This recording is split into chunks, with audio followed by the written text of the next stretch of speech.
Bonjour, bienvenue dans les coups de cœur de la librairie Point Virgule. Aujourd'hui, je vais vous présenter 3 poches autour du thème « Est-ce que le rêve est possible ?»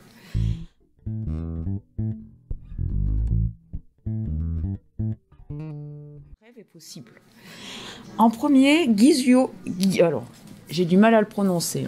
Giosuè Calacura, excusez-moi pour mon italien, qui a écrit Borgo Vecchio. Borgo Vecchio, en fait, c'est un quartier de Palerme dans lequel même la police ne peut pénétrer. C'est une zone où règne la misère, la violence, mais aussi la débrouille. Je vous invite à découvrir ce roman qui est très imagé, parfois cocasse, mais pas du tout misérabiliste, où l'auteur utilise les rêves des enfants qui mêlent des situations du présent pour inventer le futur. C'est un joli texte, pas très gai effectivement, mais à découvrir honnêtement.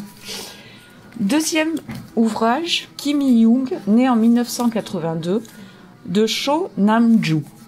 Décidément les auteurs aujourd'hui. Alors là, nous sommes en Corée du Sud, dans les années 80, donc c'est très proche de nous. Kim Il-young est fière parce qu'elle a réussi à faire des études, contrairement à sa mère, elle, qui a dû travailler tout de suite pour financer les lycées de ses frères. Kim Il-young a réussi aussi à trouver un travail qui lui plaît énormément, contrairement à sa mère qui a dû devenir femme au foyer. Enfin bref, elle a tout pour être épanouie, jusqu'au jour où elle donne naissance à sa fille, et là, ses rêves s'écroulent.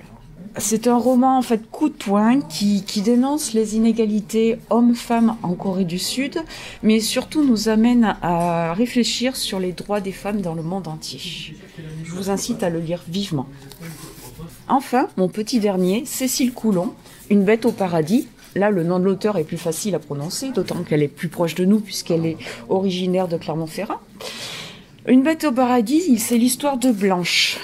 Blanche, qui est courageuse, déterminée, qui vit auprès de sa grand-mère avec son frère depuis que ses parents sont décédés. Elle aide en fait sa grand-mère à la ferme, qui s'appelle le Paradis, et son rêve, c'est de faire prospérer cette affaire. Elle va rencontrer Alexandre, son plus grand amour, et c'est un jeune homme beau, plein d'ambition, de charme, qui va bouleverser en fait ses plans. Pourra-t-elle se venger? Oui ou non? Cécile Coulon nous offre un roman plutôt addictif, intense, que je vous invite à découvrir pour connaître le fin mot de l'histoire. Merci, au revoir.